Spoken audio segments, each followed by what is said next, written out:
Hello student, welcome back.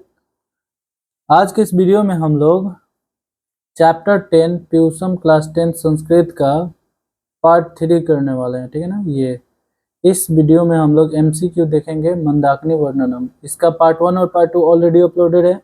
जो भी नहीं देखा है उसको वॉच कर लेने से ये वाला जो है और अच्छा से क्लियर हो जाएगा। पहले पार्ट 1 और पार्ट 2 देखने के बाद ही इसको देखें। ठीक है, तो स्टार्ट करते हैं। पहला दिया हुआ है मंदाकिनी वर्णनम पाठस्य रचनाकारः कः अस्ति। मंदाकिनी वर्णनम पाठ के रचनाकार कौन है? तो याद रखना है महर्षि वाल्मीकि है। रामायणम ग्रंथस्य रचनाकारः कः अस्ति। रामायण ग्रंथ के रचनाकार कौन है? तो रामायण के महर्षि वाल्मीकि ही है। अयोध्या कांड कस्य ग्रंथस्य अंश अस्ति। अयोध्या कांड किस ग्रंथ का अंश है, भाग है? ठीक है, तो रामायणस्य रामायण का है। रघुवंश महाकाव्यम कस्य रचना अस्ति।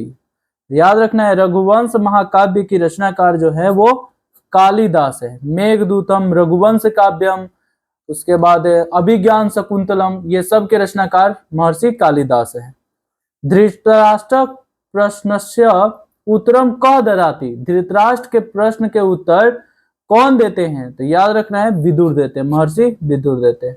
क नदीम अभित प्रणीत इव, मतलब किस नदी के बगल में जो है के किनारे जो है पर्वत है। कौन सा पर्वत है? मतलब नदी के किनारे जो है वो क्या स्थित है? तो याद रखना है पर्वत। कौन सा पर्वत है? चित्रकूट पर्वत। कि दृष्टानी तीर्थानी रति सज्जंती, मतलब कैसे जो है वहां पर तीर्थ स्थान के रूप में जो है वो उसके किनारे जो है सजे हुए हैं। तो याद रखना है रमणीयानी, रमणीय। धृतराष्ट्र कथम प्रश्नम पृच्छति। धृतराष्ट्र जो है वो कैसे प्रश्न पूछते हैं? ठीक है ना।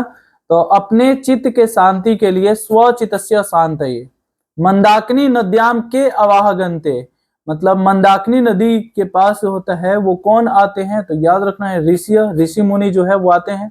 मनुय कम उपतिष्ठन्ते, मतलब मुनिया जो है ना, मुनिया यहाँ पर होगा। ठीक है ना, मुनिया कम उपतिष्ठन्ते, मतलब मुनि जो है हाथ उठाकर किसकी मतलब प्रार्थना कर रहे हैं? तो आदित्यम, सूर्य की। मंदाकिनी वर्णनम पाठ के कवि कौन है? तो याद रखना है वाल्मीकि जी हैं।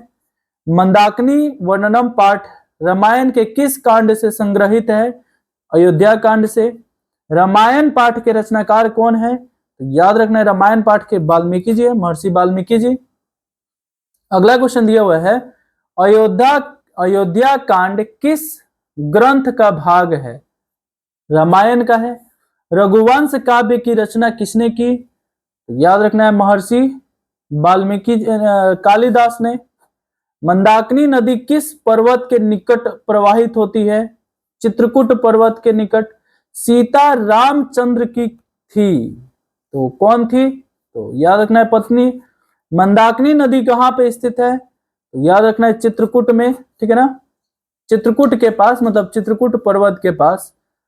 मंदाकिनी वर्णन पाठ में किस नदी का वर्णन किया गया है? मंदाकिनी नदी का। मंदाकिनी नदी में कौन स्नान करते हैं? ऋषि मुनि। मंदाकिनी राज की क्या दिखाती है? तो याद रखना है निर्झरीनमिव गृहीनमिव नलिनमिव। मंदाकिनी नदी किस पर्वत के निकट बहती है? तो याद रखना है चित्रकूट। नाचने के समय कौन दिखता है? नाचने के समान कौन दिखता है? पर्वत के जो है चोटी वो दिखते हैं। ठीक है ना, ये बात याद रखना है। हंस सारस सेवित विचित्र तटों वाली कौन है? मंदाकिनी नदी। मंदाकिनी वर्णनम पाठस्य रचनाकारः कः? वाल्मीकि। मंदाकिनी वर्णनम कुतः संगृहीतम अस्ति, कहां से लिया गया है? रामायणतः। राम मंदाकिनी नदी का दर्शति, राम जो है, श्री राम जो है मंदाकिनी नदी को किसको दिखाते हैं? तो सीता जी को दिखाते हैं। अगला क्वेश्चन दिया है मंदाकिनी नदी कस्य पर्वतस्य निकटे प्रवहति, किस पर्वत के निकट प्रवाहित होती है? चित्रकूटस्य। ऊर्ध्व बाहव के संति, हाथ उठाए हुए कौन होते हैं? तो याद रखना है मुनिया। विशालाक्षी कस्या कृते संबोधनम, विशालाक्षी से किसको संबोधित किया गया है? सीता या मंदाकिनी वर्णनम रामस्य कस्मिन कांडे अस्ति। मंदाकिनी वर्णनम जो है रामायण के किस कांड में है, तो याद रखना है अयोध्या कांड में।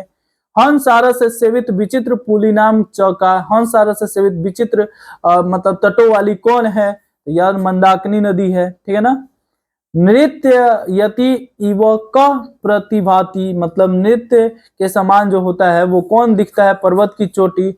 सिद्ध जन जना किरण मंदाकिनी का पश्यति, यानी मतलब सिद्ध जनों के द्वारा जो है मंदाकिनी नदी किसको दिखाया जा रहा है, तो याद रखना है किसको दिखाया जा रहा है, सीता जी को।